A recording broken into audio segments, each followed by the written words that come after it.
서울 변두리의 낡은 아파트 2층, 창문 너머로 스며드는 희미한 아침 햇살이 강도철의 주름진 얼굴을 비춥니다.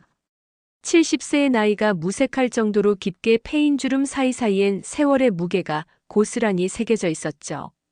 한때 이 일대를 주름잡던 조직의 두목이었던 강도철, 지금은 병든 몸을 이끌고 하루하루를 버텨가는 것이 전부입니다. 가래가 섞인 기침 소리가 좁은 방 안을 울립니다. 침대 옆 탁자 위엔 각종 약병들이 질비하게 늘어서 있고 그 사이로 과거의 영광을 보여주는 낡은 사진 한 장이 눈에 띕니다. 검은 정장을 차려입고 당당한 모습으로 서 있는 젊은 시절의 강도철, 그 옆엔 아내와 어린 딸의 모습이 함께했죠. 아버지, 약 드셔야 해요. 문득 방문이 열리며 들어오는 건 강지원입니다. 30살의 나이에 차분하고 지적인 인상을 풍기는 지원은 명문대 법학과를 졸업한 엘리트였습니다. 하지만 누구보다 무거운 짐을 지고 살아가고 있었죠. 바로 아버지의 과거라는 십자가 말입니다. 지원은 아버지에게 약을 건네며 창밖을 바라봅니다. 저 멀리 고층 빌딩들이 질비한 강남의 스카이라인이 흐릿하게 보이는군요. 같은 하늘 아래 살고 있지만 지원에겐 절대 닿을 수 없는 세계처럼 느껴집니다. 로펌에서 일하며 실력을 인정받고 있지만 누구에게도 아버지의 정체를 밝힐 순 없었거든요. 강도철은 딸의 뒷모습을 바라보며 깊은 한숨을 내쉽니다. 과거 자신의 선택이 딸에게 어떤 짐이 되고 있는지 누구보다 잘 알고 있었죠. 한때 수백 명의 부하를 거느리며 이 지역의 절대권력자였던 자신이지만 지금은 딸 앞에서조차 고개를 들기 어려운 처지가 되었습니다. 아버지는 옛날 이야기 안 하셔도 돼요. 과거는 과거니까. 지원의 목소리엔 체념과 안타깝게도 섞여 있었습니다. 아버지를 사랑하지만 동시에 그 무거운 과거로부터 벗어나고 싶은 마음도 컸거든요. 강도철이 조직에서 손을 뗀 지 벌써 5년이 흘렸습니다. 하지만 그가 남긴 공백은 여전히 메워지지 않고 있었죠. 서울 서남부 일대를 아우르던 그의 조직은 이제 여러 파벌로 쪼개져 서로 견제하며 불안한 균형을 이루고 있었습니다. 형님이 없으니까 이 모양이지. 강도철의 옛 부하였던 김태수가 술잔을 기울이며 중얼거립니다. 조직 간부들이 모인 선술집안은 담배 연기로 자욱했고 테이블 위엔 소주병들이 나뒹굴고 있었죠. 박성호 그 새끼가 점점 설치는 거 보니까 조만간 큰일 날 것 같은데. 박성호 30대 후반의 나이로 신흥 세력을 이끄는 인물입니다. 강도철과는 달리 폭력과 협박을 일삼으며 기업 갈취와 온갖 범죄로 조직을 운영하고 있었죠. 예전 강도철이 지켜왔던 최소한의 선마저 무시하며 무차별적으로 세력을 확장하고 있었습니다. 한편 지원은 로펌에서 야근을 마치고 집으로 돌아가는 길이었습니다. 지하철에서 우연히 들려오는 뉴스가 귀에 들어왔죠. 최근 서남부 지역 일대에서 조직 간 갈등이 심화되고 있으며 일반 상인들까지 피해를 보고 있다는 제보가 잇따르고 있습니다. 지원의 가슴이 철렁 내려앉습니다. 설마 아버지와 관련된 일일까? 급하게 휴대폰을 꺼내 아버지에게 전화를 걸어봤지만 받지 않네요. 불안한 마음을 안고 집에 도착한 지원은 거실에 앉아있는 낯선 남자와 마주쳤습니다. 누구세요? 지원의 목소리가 떨립니다. 아, 지원이구나. 나 김태수야. 내 아버지 옛 부하였어. 김태수가 일어서며 어색하게 인사합니다. 아버님께 급한 일이 있어서 왔는데. 강도철이 방에서 나오며 딸을 바라봅니다. 지원아, 잠깐 얘기 좀 하자.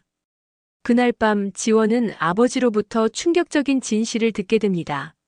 자신이 알고 있던 것보다 훨씬 복잡하고 거대한 조직에 뒤얽힌 관계들, 그리고 지금도 계속되고 있는 권력 다툼까지.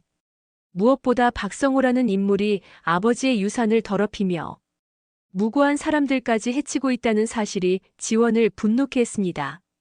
내가 아니면 아버지의 유산은 정말로 더러운 피로 얼룩지겠구나. 지원은 밤새 고민 끝에 결심을 굳혔습니다.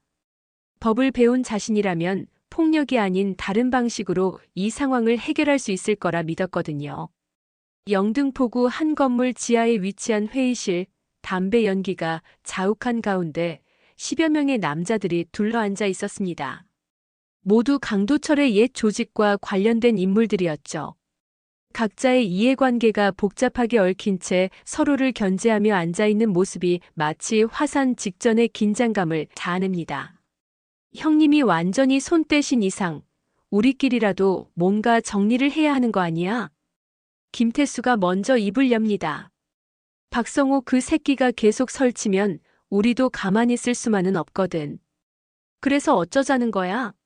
강 형님 없이 우리가 뭘 할 수 있다고? 다른 간부가 반박합니다. 지금 우리 힘으론 박성호 상대가 안 되잖아. 바로 그때 회의실 문이 열리며 예상치 못한 인물이 나타났습니다. 검은색 정장을 단정하게 차려입은 지원이 당당한 걸음으로 들어서는 순간 회의실 안이 순식간에 조용해졌죠.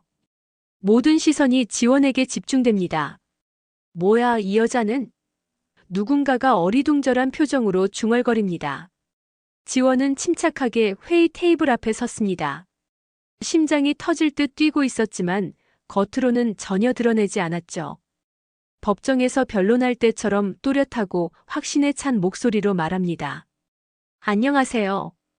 저는 강도철의 딸 강지원입니다. 회의실이 다시 한번 정적에 휩싸입니다. 몇몇은 놀라서 입을 벌린 채 지원을 바라보고 어떤 이는 의심스러운 눈초리를 보내죠. 앞으로 제가 이 조직을 이끌겠습니다. 지원의 선언이 회의실을 가득 메웁니다. 뭐? 이게 무슨 소리야? 한 간부가 벌떡 일어서며 비웃습니다. 여자가 우리 조직을 이끈다고? 웃기지도 않네. 강 형님 딸이라고 해서 우리가 꼼짝없이 따라야 한다고 생각하는 거야? 다른 이도 가세합니다. 이 바닥이 어떤 곳인지나 알고 온 거야? 하지만 지원은 흔들리지 않았습니다. 오히려 더욱 단호한 표정으로 그들을 응시했죠. 제가 여자라서 못한다고 생각하시나요? 제가 이 바닥을 모른다고 여기시는 건가요? 김태수가 어색하게 개입합니다. 지원양 마음은 고맙지만 이건 정말 위험한 일이야. 내가 감당할 수 있는 게 아니라고. 그럼 지금 이 상황을 누가 감당하고 계신가요? 지원이 반문합니다. 박성호가 아버지가 쌓아온 모든 것을 무너뜨리는 걸 그냥 지켜보고만 계실 건가요? 무고한 사람들이 피해를 당하는 것도 모른 척 하시겠습니까? 회의실 안의 분위기가 미묘하게 변하기 시작합니다.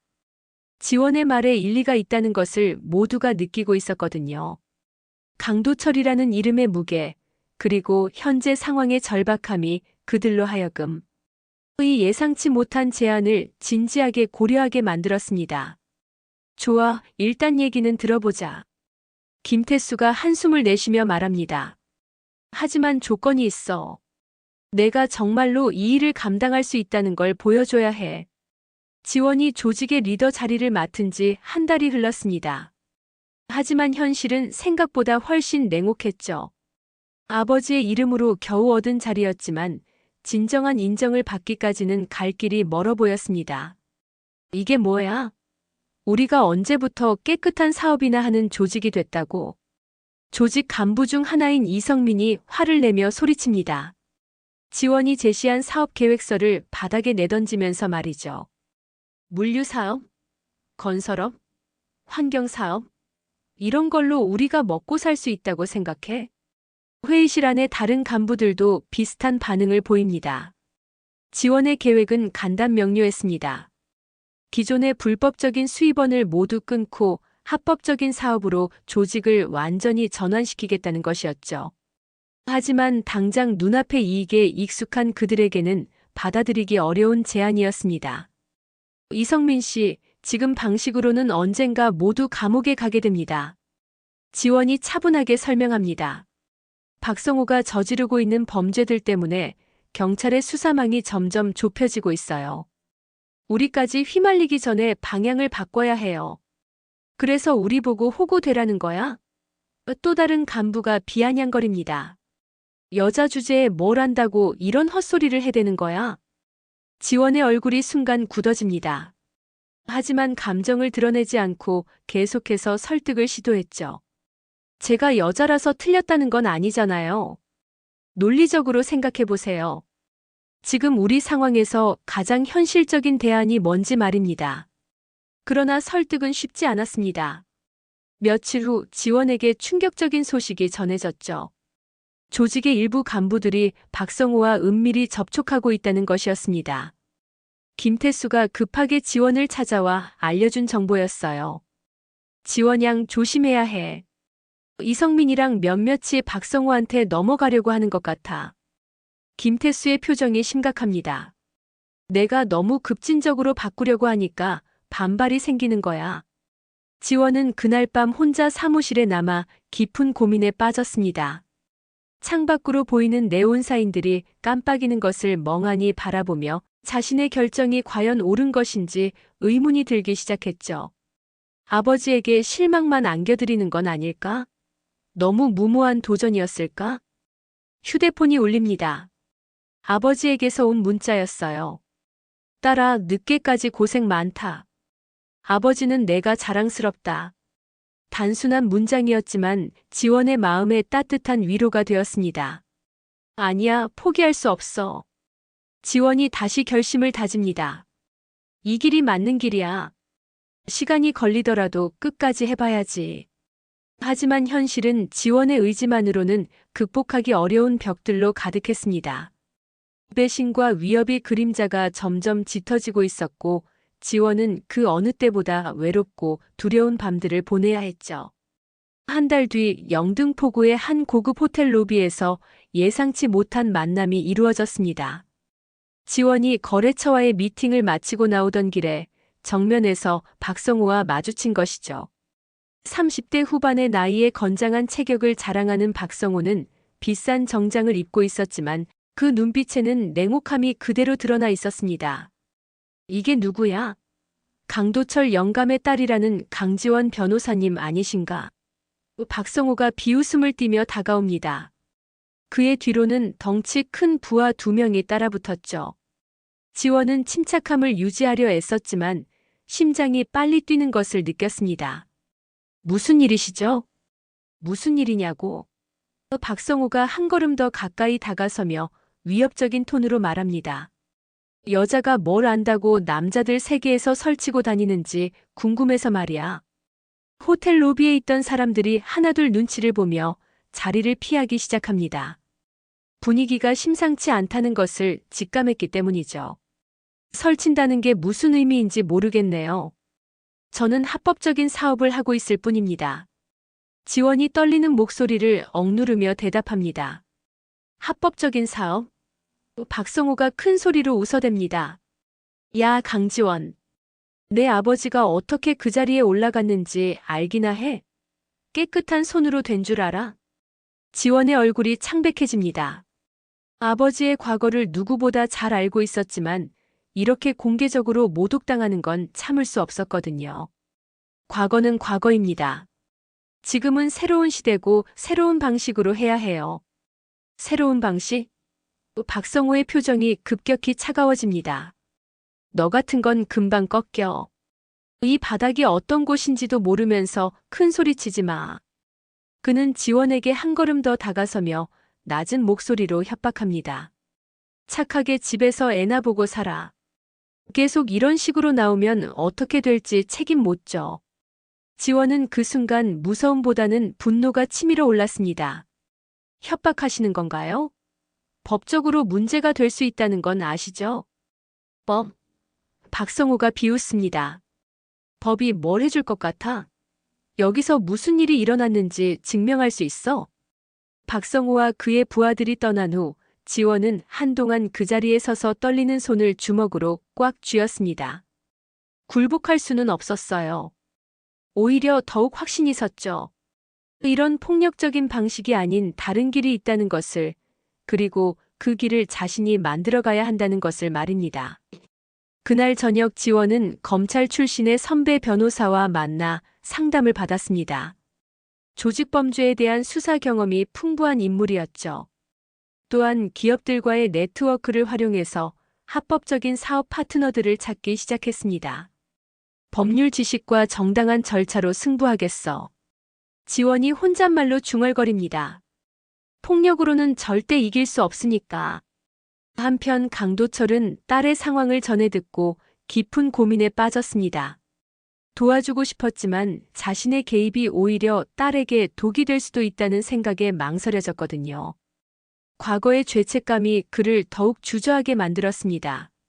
이튿날 밤 지원은 늦은 시간까지 사무실에서 새로운 사업 제안서를 검토하고 있었습니다. 환경 정화 사업에 관심을 보인 대기업과의 미팅을 앞두고 있었거든요. 형광등 불빛 아래에서 서류를 정리하던 지원은 문득 뒤에서 들려오는 발소리를 느꼈습니다. 누구세요? 지원이 뒤돌아보려는 순간 검은 옷을 입은 남자 3명이 빠르게 다가왔습니다. 소리칠 틈도 없이 입과 코를 막는 수건이 얼굴을 덮었고 지원의 의식은 서서히 흐려져 갔죠. 여기가 어디지? 지원이 정신을 차렸을 때는 이미 컴컴한 창고 같은 곳이었습니다. 손목과 발목이 의자에 묶여 있었고 머리가 지끈거렸어요. 주변을 둘러보니 녹슨 철제 선반들과 먼지가 쌓인 상자들이 보였습니다. 정신 차렸나? 어둠 속에서 박성호가 나타났습니다. 경고했는데도 말을 안 듣더니 결국 이렇게 됐네. 지원은 두려움을 억누르며 차분하게 말했습니다. 이건 명백한 납치예요. 법적으로 큰 문제가 될 거라는 건 아시죠? 또 법 타령이야? 박성호가 비웃으며 지원 앞에 쪼그리고 앉습니다. 여기서 내가 어떻게 되든 아무도 모를 거야. 마지막으로 기회를 줄게. 조용히 손 떼고 사라져. 안 돼요. 지원의 목소리에는 떨림이 있었지만 의지만큼은 확고했습니다. 이제는 칼이 아니라 법과 정의로 싸울 거예요. 폭력으로는 아무것도 해결되지 않아요. 한편 강도철은 딸이 납치되었다는 소식을 김태수로부터 전해 들었습니다. 병든 몸이었지만 그 순간만큼은 과거의 카리스마가 되살아났죠. 태수야, 옛날 형제들 중에 아직 연락되는 사람들 있지? 강도철의 목소리가 떨렸습니다. 분노와 절망이 뒤섞인 감정이었어요. 형님 몸 상태가. 김태수가 걱정스럽게 말했지만 강도철은 이미 결심을 굳혔습니다. 내 딸이야. 내가 지켜내지 못하면 누가 지켜내겠어? 강도철은 휴대폰을 꺼내 오랫동안 연락하지 않았던 옛 부하들에게 전화를 걸기 시작했습니다. 하지만 현실은 냉혹했어요. 대부분이 전화를 받지 않거나 받더라도 선을 긋고 거리를 두려 했습니다. 형님, 죄송해요. 요즘 워낙 예민한 시기라. 미안해요, 형님. 저도 가정이 있어서. 형님 마음은 이해하지만 박성호는 너무 위험한 상대예요. 하나둘씩 등을 돌리는 옛 부하들의 반응에 강도철의 마음은 산산조각이 났습니다. 과거 자신을 따르던 수백 명의 부하들이 있었지만 정작 딸이 위험에 처했을 때 도와줄 사람은 김태수와 몇 명뿐이었거든요. 형님, 우리만이라도 해봅시다.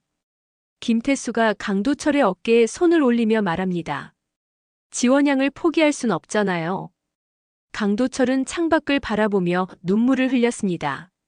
딸을 지켜내지 못하는 아버지로서의 절망감, 그리고 자신의 과거가 딸에게 이런 고통을 안겨준다는 죄책감이 가슴을 짓눌렀어요. 감금된 창고에서 지원은 여전히 굴복하지 않았습니다. 당신들이 저를 이렇게 가둬놓는다고 해서 달라지는 건 없어요. 정의는 반드시 승리하게 되어 있거든요. 박성호는 지원의 끝까지 굽히지 않는 모습에 오히려 당황스러워했습니다. 예상과는 다른 반응이었거든요. 강도철은 병든 몸을 이끌고 김태수 그리고 여전히 의리를 지켜주는 몇 명의 충직한 옛 부하들과 함께 마지막 작전을 준비했습니다. 손에 떨림이 있었지만 딸을 구해내겠다는 의지만큼은 확고했죠. 형님, 정말 괜찮으시겠어요? 김태수가 걱정스럽게 물었습니다. 강도철의 얼굴은 창백했고 숨소리도 거칠어져 있었거든요. 괜찮다. 딸을 위해서라면 뭐든 할 수 있어. 강도철이 가쁜 숨을 내쉬며 답합니다. 한편 창고에 감금된 지원은 박성호가 자리를 비운 틈을 타서 조용히 움직이고 있었습니다. 법학도 시절 배운 범죄학 지식을 활용해서 로프의 매듭을 조금씩 풀어내고 있었죠. 동시에 휴대폰을 통해 미리 준비해둔 증거들을 검찰에 전송하고 있었습니다. 박성호의 불법 활동 증거들, 기업 갈취 내역, 폭력 조직 운영 실태, 지원이 작은 목소리로 중얼거리며 파일들을 전송합니다. 납치되기 전부터 몇 주간 수집해온 결정적인 증거들이었어요. 바로 그때 창고 밖에서 소란스러운 소리가 들려왔습니다. 강도철과 그의 부하들이 도착한 것이었죠. 박성호, 내 딸 어디 있어? 그 강도철의 목소리가 창고 전체에 울려 퍼집니다. 박성호의 부하들과 치열한 몸싸움이 벌어졌습니다. 비록 숫자는 적었지만 강도철 쪽은 오랜 경험에서 우러나온 노련함으로 맞섰죠. 하지만 강도철의 몸 상태가 좋지 않다는 것은 명백했습니다. 형님, 김태수가 피를 흘리며 쓰러져가는 강도철을 부축합니다. 그 순간 창고 입구로 검은색 승용차들이 줄지어 들어왔습니다. 경찰과 검찰 수사관들이었어요. 지원이 미리 전송한 증거들을 바탕으로 긴급 수색영장을 발부받고 온 것이었습니다. 경찰이다. 모두 손들어. 수사관들이 일제히 소리쳤습니다. 박성호는 당황한 표정으로 주변을 둘러봤지만 이미 포위된 상황이었죠. 이게 뭐야? 어떻게? 박성호, 당신을 조직폭력배 가입 및 활동, 강요, 공갈, 납치 혐의로 긴급 체포합니다. 수사관이 수갑을 채우며 말합니다. 지원은 로프를 풀고 창고 안에서 나왔습니다. 아버지가 피를 흘리며 쓰러져 있는 모습을 보고 급히 달려갔어요. 아버지. 지원이 강도철을 안으며 눈물을 흘립니다. 지원아, 괜찮니? 강도철이 힘겹게 말합니다. 아버지가. 늦었구나. 아니에요, 아버지. 제때 와주셨어요. 지원의 목소리가 떨렸습니다.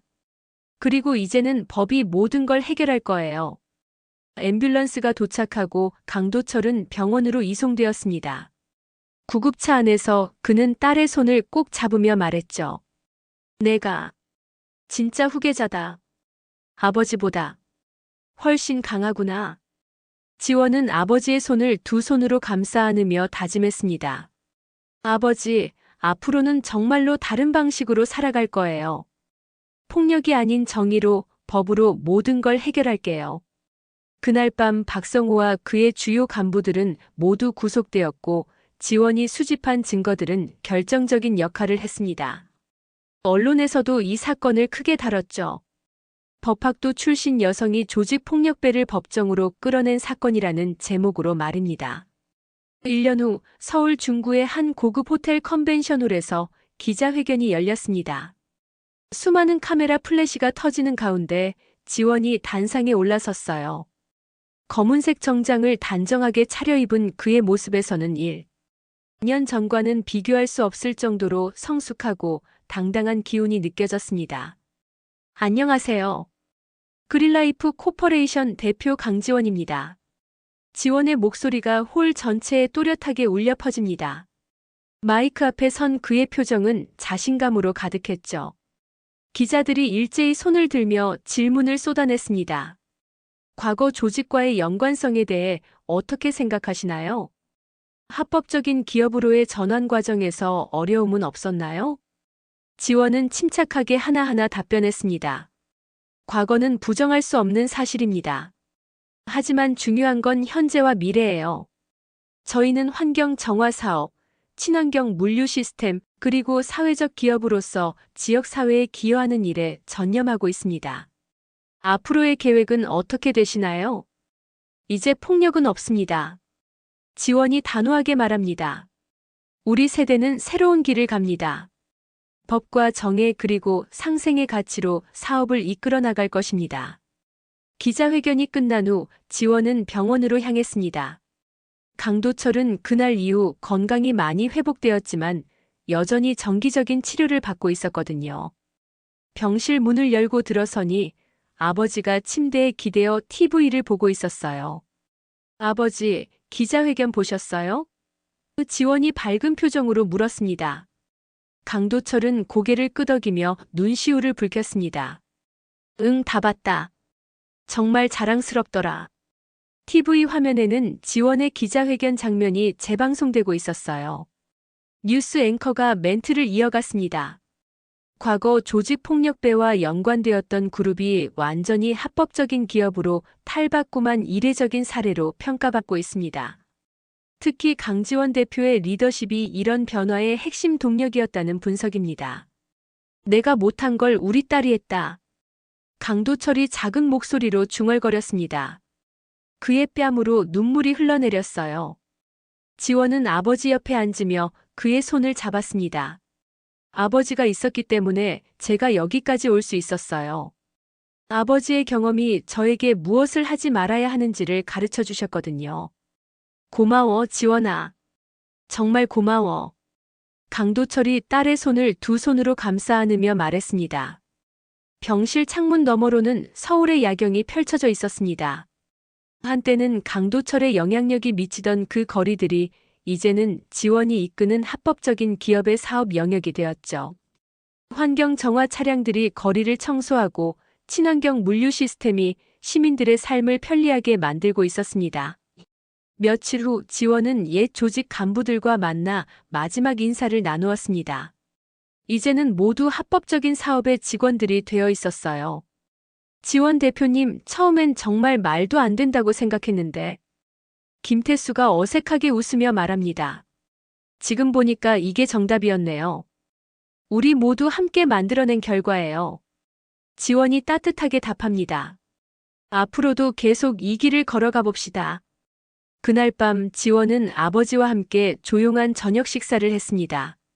두 사람 사이에는 더 이상 과거의 무거운 그림자가 끼어들지 않았어요. 대신 새로운 미래에 대한 희망과 서로에 대한 깊은 사랑만이 흘러넘쳤습니다. 아버지, 정말로 새로운 시작이에요. 지원이 아버지를 바라보며 말했습니다. 그래, 우리 딸이 만들어준 새로운 시작이지. 강도철이 미소를 지으며 답했습니다.